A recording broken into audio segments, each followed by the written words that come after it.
नमस्कार मैत्रिणींनो, स्वागत आहे आपलं रश्मी ब्लॉगमध्ये। आज आपण बघणार आहे विदर्भाची स्पेशल डिश अशी बिट्ट्या आणि त्याच्यासोबत आहे आपला मठ्ठा। मैत्रिणींनो, तुम्ही अशा प्रकारे बिट्ट्या करून बघा, नक्कीच तुमच्या कुरकुरीत अशा बिट्ट्या तयार होतील। त्याच्यासाठी तुम्ही व्हिडिओ शेवटपर्यंत बघा। चला तर आता ही मी कणिक घेतलेली आहे, जाड घेतलेली आहे। तुम्ही याच्यामध्ये मका पण टाकू शकता दळून आणायच्या वेळेस। मी साधी कणिकच घेतलेली आहे, एकदम जाड अशी। याच्यात आपण थोडीशी हळद, अशा पद्धतीने आपण ओवा टाकलेला आहे आणि मीठ टाकलेलं आहे। त्याच्यामध्ये असा थोडासा कुचकरून टाकला की स्वाद छान येते ओव्याचा। आणि थोडा सोडा टाकलेला आहे मी, आणि दही, मोठा चमचा एक दही टाकलेला आहे। तुमच्या इथं ताक असेल तर ताकही टाकलं तरी चालेल। आणि मस्त कडकडीत झालेलं असं तेल टाकलं। थोडंसं थंड झाल्यानंतर आपण छान असं एकजीव करून घेऊया। थोडंसं आपल्याला मीठ जास्तच टाकायचं आहे, म्हणजे टेस्ट छान येते। चला तर सर्व हे आता अशा पद्धतीने आपण एकजीव करून घेऊया। तेल सर्व लागेल असं छान आपलं सारण आता एकजीव झालेलं आहे। आपण याच्यात पाणी टाकून घट्टसर असा गोळा करून घेऊया। आपल्याला घट्टच पाहिजे थोडासा। अशा प्रकारे आपण गोळा तयार करून घेतलेला बघू शकता, असा घट्टसर पाहिजे आपल्याला। आणि तो छान असा मुरलेला पण आहे। 10 मिनिटं आपल्याला मुरू द्यायचा आहे। आपण 2 आकार करून घेऊया। एक असा लंबुडका केलेला आहे आणि एक गोल करू, नंतर आपल्याला दिसते त्याचे आकार कसे बनलेले आहेत ते। आमच्या विदर्भात तर याला बिट्ट्या म्हणतात, तुमच्याकडे काय म्हणतात ते तुम्ही कमेंटमध्ये नक्की कळवा।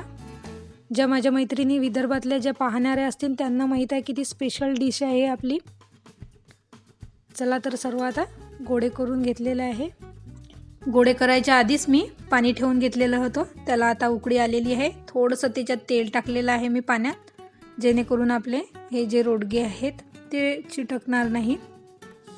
15 ते 20 मिनिटं झालेले आहेत।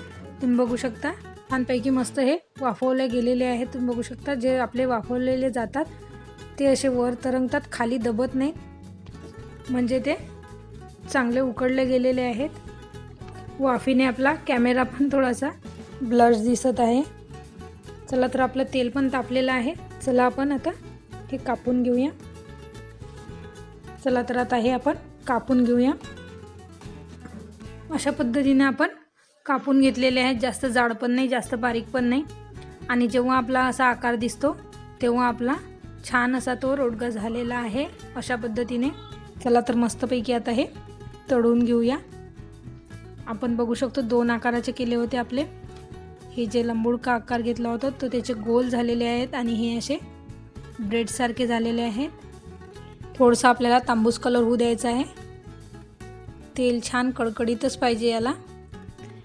मैत्रिणी, तुम्हाला या चॅनलवर डिझायनर ब्लाऊज, डिझायनर ड्रेस पाहायला मिळतील आणि नवीन नवीन रेसिपी पाहायला मिळतील, आणि लहान मुलीचे ड्रेस पण। तर तुम्ही चॅनलला सबस्क्राईब केलं नसेल तर सबस्क्राईब करा, म्हणजे तुम्हाला नवीन नवीन recipe, designer dress, designer blouse तुम्हाला नवीन पाहायला मिळतील। आणि आमच्या विदर्भात तर पाहुणे आले की खास करून हाच मेनू असतो। अशा पद्धतीने आपल्याला तळून घ्यायचे आहे। थोडासा तांबूस कलर आलेला आहे। चला तर सर्व काढून घेऊया आपण आणि आपली प्लेट रेडी करूया। तुम्ही बघू शकता याच्यासोबत मी मठ्ठा पण केलेला आहे आणि कशा कुरकुरीत झालेल्या आहेत आपल्या बिट्ट्या। हा व्हिडिओ तुम्हाला आवडला असेल तर लाईक, शेअर, सबस्क्राईब करायला विसरू नका। चला तर भेटूया अशाच एका नवीन ब्लॉगमध्ये। तोपर्यंत धन्यवाद, आणि माझा व्हिडिओ बघितल्याबद्दल मनापासून धन्यवाद।